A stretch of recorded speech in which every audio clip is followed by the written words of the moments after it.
আসসালামু আলাইকুম। কেমন আছেন সবাই? আশা করি ভালো আছেন। আপনাদের দোয়ায় আল্লাহর রহমতে আমিও ভালো আছি। আবারও চলে আসছি নতুন একটা ভিডিও নিয়ে আপনাদের সাথে আড্ডা দিতে। ঈদে তেমন কোথাও ঘোরাঘুরি হয়নি। গৃহিণী বলে কথা, মেহমান, সেই ঝামেলা ওই ঝামেলা, এটা সেটা ওটা করতে করতে প্রায় অনেক দিন পার হয়ে গেল।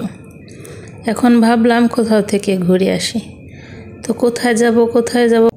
আমি কখনো সিনেপ্লেক্সে মুভি দেখতে যাইনি, তাই ভাবলাম এবার ঈদে রিলিজ হয়েছে আমাদের বাংলাদেশের সুপারস্টার শাকিব খানের তুফান মুভি, আর এই মুভিটার ভালো রিভিউ শুনছি। ভাবলাম দেখে আসি। যেই কথা সেই কাজ, যাচ্ছি তুফান মুভি দেখতে। ভাবলাম তুফান মুভি দেখতে যাব, যানবাহনটাও তুফানি হওয়া উচিত, তাই চলে আসছি মেট্রো রেল স্টেশনে। আমি অবশ্য মেট্রো রেলে আগে উঠেছি, যাই হোক টিকিট কেটে নিলাম, যাব মিরপুর 10-এ। তুফানি মুভি দেখতে যাচ্ছি, ওয়েদারটাও মেঘলা আজকের।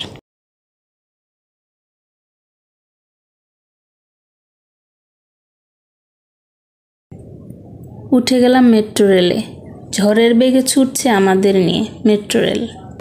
পরের স্টেশন উত্তরা দক্ষিণ।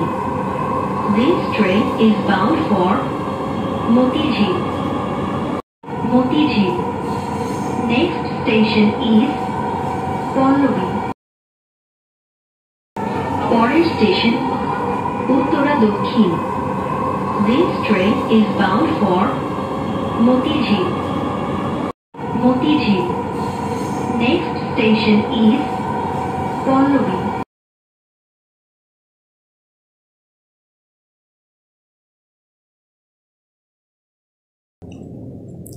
চলে আসছি মিরপুর 10-এ। এখন অটো রিক্সা দিয়ে যাব স্টার সিনেপ্লেক্সে।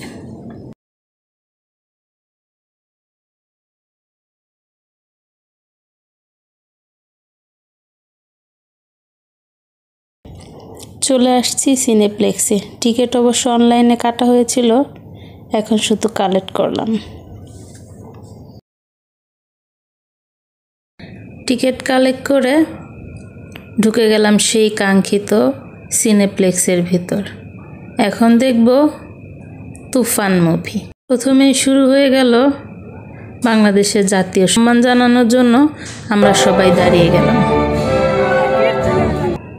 আর শুরু হয়ে গেল তুফান মুভি। এর মতো বিদায় নিলাম। দেখা হবে নতুন কোনো ভিডিও নিয়ে।